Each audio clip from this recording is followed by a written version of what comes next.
নমস্কার, শুভ সন্ধ্যা। নিউজ ভ্যানগার্ডের পর্দায় আপনাদের প্রত্যেককে স্বাগত। এই মুহূর্তের গুরুত্বপূর্ণ সব খবর নিয়ে আপনাদের সঙ্গে আমি রয়েছি শতাব্দী। আছি নজর রাখছি শুরুতেই রাজধানীর দিকে, কারণ রাজধানীর জয়নগর এলাকাতে ধরা পড়েছে বিপুল পরিমাণে নেশা সামগ্রী। কাস্টমস পাশাপাশি আসাম রাইফেলসের যৌথ অভিযান এবং সেই অভিযানে এসেছে সাফল্য। জানা গেছে জয়নগর এলাকা থেকে উদ্ধার হয়েছে বিপুল পরিমাণ ইয়াবাদের সঙ্গে নেশা সামগ্রী। আমাদের সঙ্গে যুক্ত হয়ে গেছে জাকির হোসেন, আমাদের প্রতিনিধি। জাকির, কি জানতে পারছি এই মুহূর্তের আপডেট কি হয়েছে?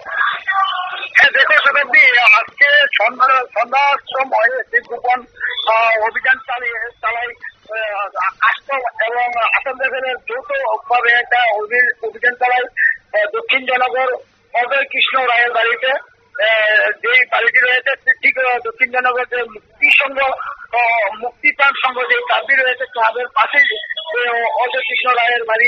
সেই বাড়িতে অভিযান চালায় কাস্টমস এবং আসাম রাইফেলের জওয়ানরা। সেই জায়গাতে অভিযান চালিয়ে প্রায় 1.5 কোটি টাকার মতো নেশা সামগ্রী উদ্ধার করেন এবং সেই নেশা সামগ্রী তারা বাজেয়াপ্ত করেন এবং তার সঙ্গে অজয় কৃষ্ণ রায়ের বাড়ির যে রয়েছেন সেইকে গ্রেপ্তার করে এবং সেই যে প্রচুর পরিমাণে 1.5 কোটি টাকার ইয়াবা ট্যাবলেট রয়েছে, নেশা সামগ্রী রয়েছে, সেগুলি কিন্তু বাজেয়াপ্ত করে তারা নিয়ে যায়।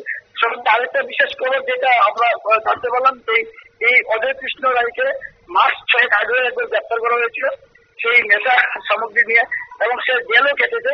জেল থেকে ছাড় পেয়ে আবার পুনরায় সেই নেশা সামগ্রী দিয়ে তারা দাবিত হয়েছে। শরদ্দী, ধন্যবাদ।